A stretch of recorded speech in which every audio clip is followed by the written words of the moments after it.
Welcome back, FPL managers. I'm FPL Maverick, and the international break misery is almost over, and we are charging straight into game week 12. But hold up, this isn't just any game week. We're entering a pivotal 4-week stretch where the fixture calendar is absolutely relentless, and we need to talk strategy, especially because of a massive FPL loophole coming in game week 16 that changes everything about how you approach this festive period. Before we dive into that game-changing strategy, let's pinpoint some teams and players you must target, starting with the biggest fixture swing of all.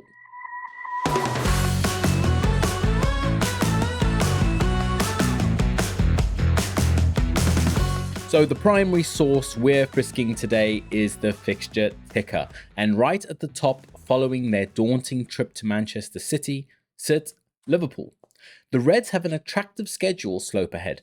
Despite recent defensive issues, their fixtures look kind until the end of December. We're looking at Nottingham Forest and Sunderland coming to Anfield, both likely to park the bus, but then they face Brighton, Wolves and Leeds, teams that have only managed one clean sheet on the road between them. So, who do we buy? Virgil van Dijk at 5.9 million offers guaranteed minutes, set-piece threat, and defensive contribution DEFCON potential. If he's too expensive, keep an eye on Ibrahima Konate at 5.4 million, who has actually outshot Van Dijk this season, 5 shots versus 4. In midfield, Dominic Szoboszlai at 6.6 million offers a great surety of starts and is a superb set-piece taker, even if his recent shots in the box data is a slight concern. Next up are Bournemouth. They've been a surprise package this season, generally very reliable for points when the fixtures are favourable. Their home run looks like a dream. West Ham, Everton and Burnley. This looks like the perfect time for Anton Semenyo at 8.1 million to restore his goal touch. A quick note on Semenyo, he has returned to Bournemouth early due to a potential ligament injury. We are unsure as to how bad it is, so we're keeping an eye on that. Hopefully he's all good coming into game week 12, especially since he's one of the game's most prolific shot takers. And defensively, we hold Marco Senesi at 5 million. He is the outright leader among all defenders for DEFCON points and remains a live threat on set pieces. These home games are precisely why you keep him. Now, let's talk about Manchester. With Game Week 12 kicking off a period where non-European teams like Man United and Brighton should benefit from lighter midweek schedules, Manchester United assets are finally appealing. We're looking at a huge midfield decision. Bryan Mbeumo at 8.5 million versus Bruno Fernandes at 8.9 million. Bruno leads all midfielders with 29 chances created, and he has a consistent history of returns against Everton. Mbeumo, however, is in scorching form with 4 goals and an assist in his last 5 game weeks, propelling him to joint third in the midfield scoring charts. But remember, Mbeumo leaves for AFCON around game week 16. This ties directly into our big strategy reveal coming soon, so keep that in mind. We also have to talk about Crystal Palace. Apart from facing Man City in game week 16, their run is very decent, including trips to Wolves, Burnley, Fulham and Leeds.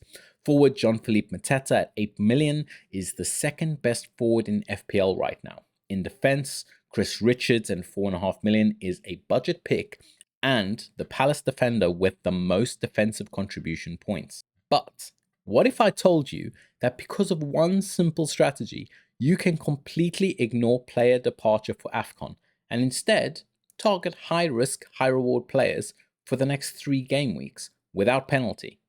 Stay tuned because the strategy for game week 16 could turn your season around.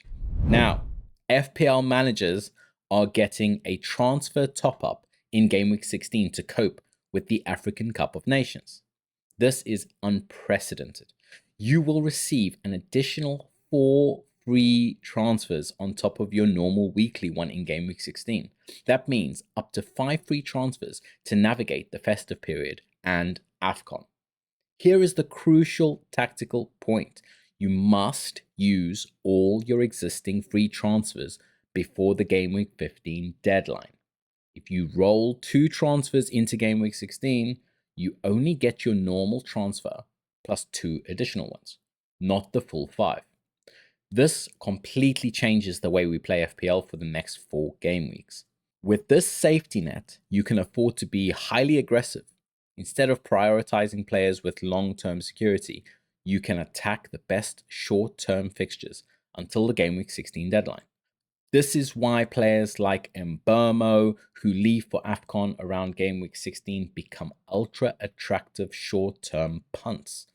You bring him in now for his great run and then simply use one of your 5 free transfers in Game Week 16 to move him out to a long-term asset like Bruno Fernandes. This strategy essentially grants you a mini wildcard in Game Week 16. Now, speaking of strategy, this congested schedule has us eyeing our chips. If you have a free hit remaining, Game Week 13 is a potential activation spot, as many top teams face tough fixtures.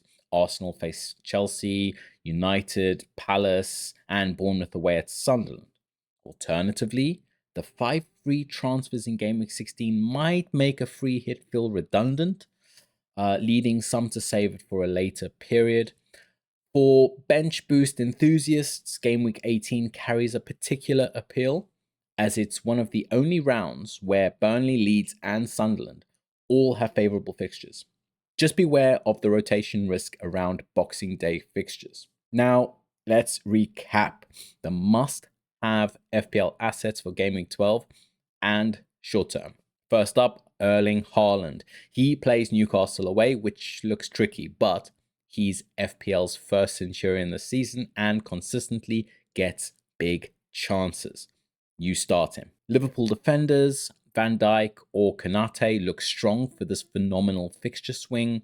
And as far as Mbeumo, attack his short-term fixtures, knowing you have the AFCON exit ramp at Game Week 16.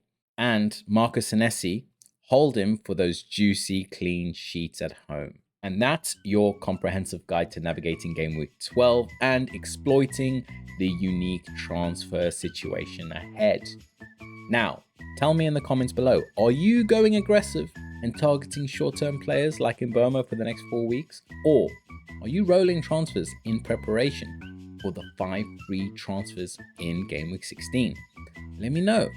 Hit that like button, subscribe for more in-depth FPL analysis, and I'll see you in the next one. Peace.